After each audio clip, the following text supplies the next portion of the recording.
Fine, if you're going to treat me like that, you won't get to see your grandchild.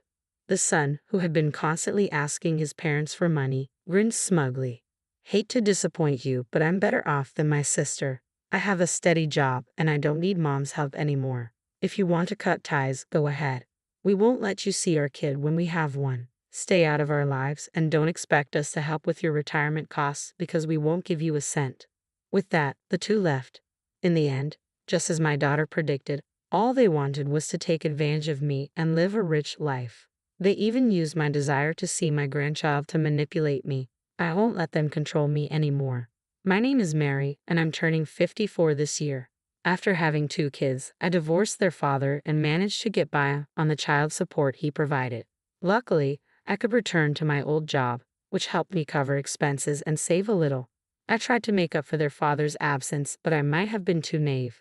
The reality hit me when my son got married. Mom, could you help out again this month? Well, I guess I don't have much choice. My oldest son, David, married his high school sweetheart, Linda, about 6 months ago. They rented an apartment near my house, saying they were saving up to buy their own place. I even helped pay for a lot of their wedding expenses to support their goals. Still, David would ask me for money with a humble request. He'd tell me how his company was struggling, how his salary and bonuses were not increasing. He'd explain that Linda's parents were sick, and he had to send them money. He shared all kinds of problems with me. The more I listened, the more I felt he was being naive about his role as the family provider. Nevertheless, I kept giving him money for about 6 months after their marriage. Since we lived nearby, they often came over. We frequently shared dinners, and I thought David was bringing Linda over to spend time with me. Even though they were newlyweds, they seemed to prefer being with me rather than spending time alone together.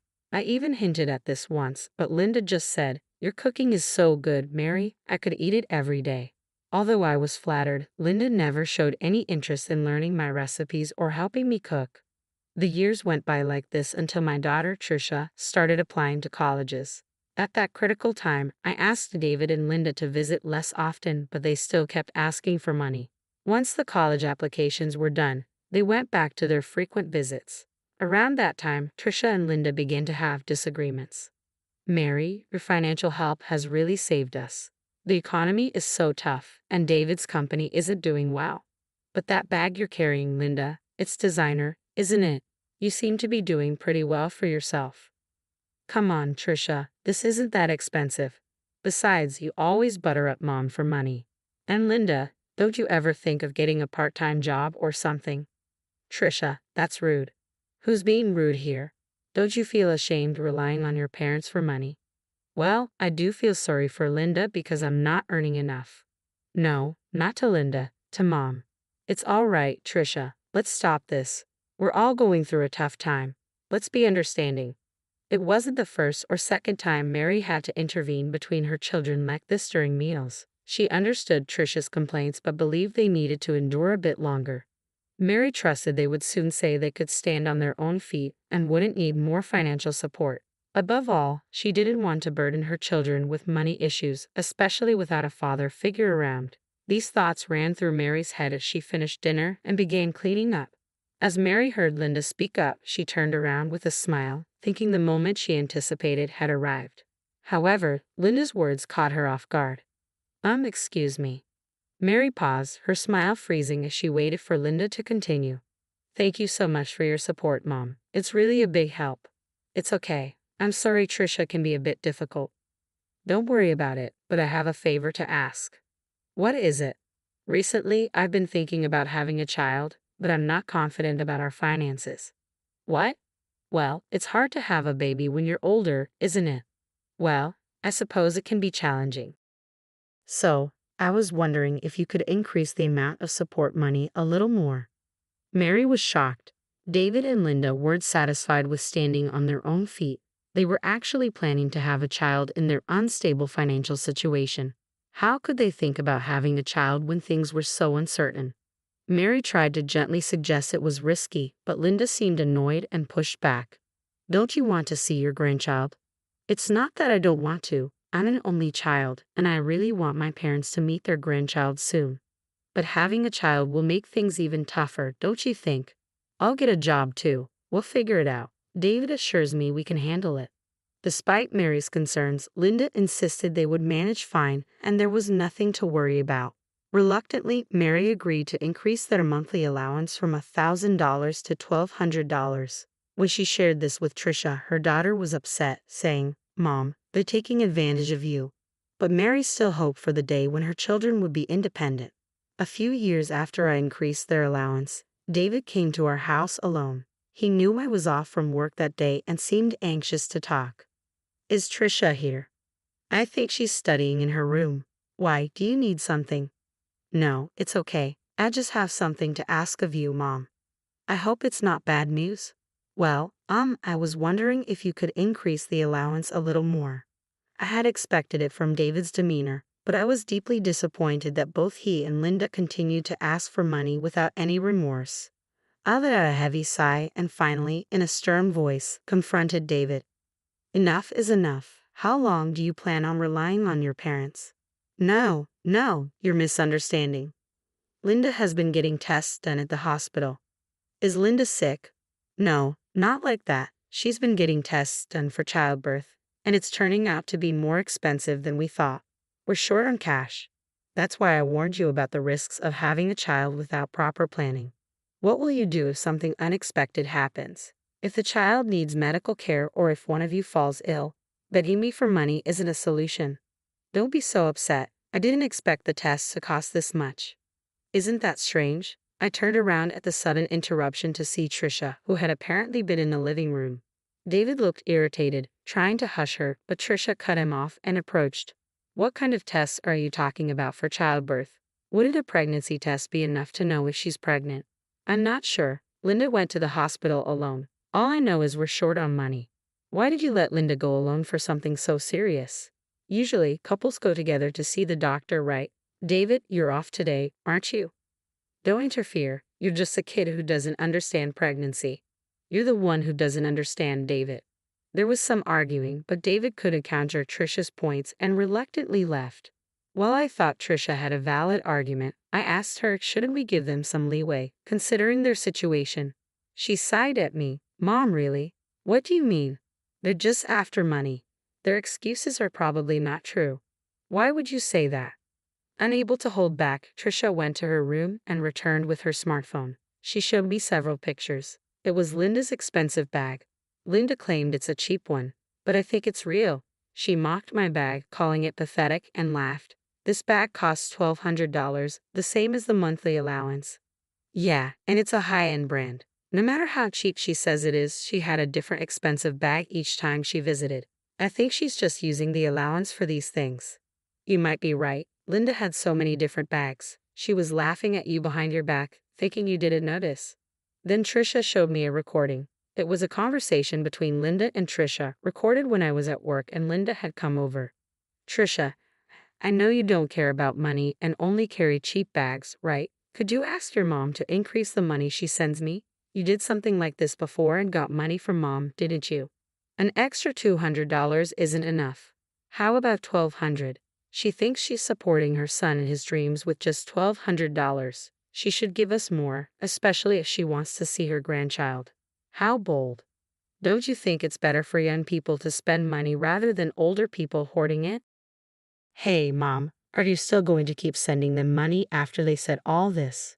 Trisha's voice was clear and firm, revealing she had secretly recorded their conversation on her phone. Hearing it, I felt both disappointed and deeply sorry for Trisha. She had witnessed her brother and his wife begging their own mother for money. It was a wake-up call for me. I decided I needed to have a serious talk with David and Linda. I need to talk to David and Linda.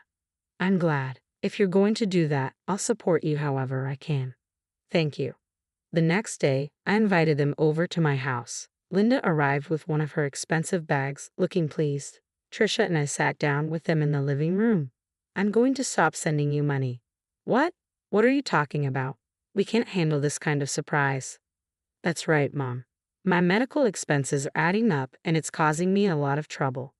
Why don't you save your money instead of buying those expensive bags?" Initially trying to be humble and win my favor, Linda sighed heavily when I mentioned the bag. "Don't you want to see your grandchild?" I would worry about a child born to parents who are not financially responsible. So you're not going to help us even though your son is in trouble? I've supported you enough. I've been sending you money for 10 years now, David. It's time for this to stop. It was you. You must have said something to Mom. Trisha had nothing to do with this. It's my decision based on your actions. As I firmly stated my decision, David and Linda fell silent. I felt relieved that we could resolve things after a serious conversation. But then David scoffed and raised his voice. Well, fine. If you're going to insult me like this, then forget about ever seeing your grandchild. What are you talking about? Weren't you the one disrespecting Mom just now? You kept sending us money because you thought I was worthless, right? That's right. You kept giving us money because you thought David couldn't manage, right? What's your point? Sorry to say, unlike you, I'm actually capable. I've been earning my own money, so I don't need Mom's help anymore. You can stop giving us your pocket change. You're blaming us, yet you're admitting you can't survive without the money, right? Yeah, that's right, but don't expect us to support you in your old age after treating us like this. And even if we have a child, you won't see them. Stay out of our lives. With those words, they stormed out. Trisha's earlier warnings rang true. They were just draining me and wasting the money. Worse, they exploited my desire to see my grandchild. Trisha looked satisfied as I pondered the situation. Don't worry, Mom. They'll come crawling back soon enough. But from now on, it's a new game. Trisha spoke with certainty, and she was right. Just 6 months later, David showed up at the house in his work clothes, clutching his credit card statement. Listen to me, Mom. Linda's out there spending my money on bags and stuff like it's nothing. Oh, and why are you surprised now? That's harsh, Mom. Well, didn't she always behave like that even when she was receiving $1,200 from me each month? $1,200. She told me she was only getting $500. You didn't even know how much allowance I was giving to your wife, did you? That's disappointing. Mary recalled how she used to put the money in an envelope for them. She felt a headache coming on, realizing her son hadn't even bothered to check the amount before spending it. She's spending that $1,200 on all sorts of useless things, and our savings are dwindling fast. That's been the pattern. I don't understand why you didn't see it earlier, Mary said, her words also a self-critique of her past actions. Perhaps now, in a similar situation, David might understand her feelings. But he couldn't rein in Linda, and he continued to rely on Mary for money. There seemed to be no end to their arguments, with Linda's spending outpacing their income. It was unsurprising they couldn't save even with $1,200 a month handed to them. Observing their poor financial management, Mary couldn't help but question where she went wrong in raising them. Yet she continued to follow Trisha's advice, unsure of what else to do. Mom, I don't know you moved. Read the message I received about 10 days after the move. Trisha had anticipated that David and Linda would come asking for money again, so as a precaution, we sold our house and moved to an apartment near Trisha's workplace. We didn't share our new address with them. As predicted, they went to our old place and, finding us gone, sent frantic emails. David's emails were filled with apologies and lectures about how he wouldn't care for my old age or his children's future. If they're this desperate, I wonder if they treated Linda's parents the same way. I doubt it. Linda's parents are like her, always looking for handouts, Trisha informed me, sharing what she had learned about Linda's family.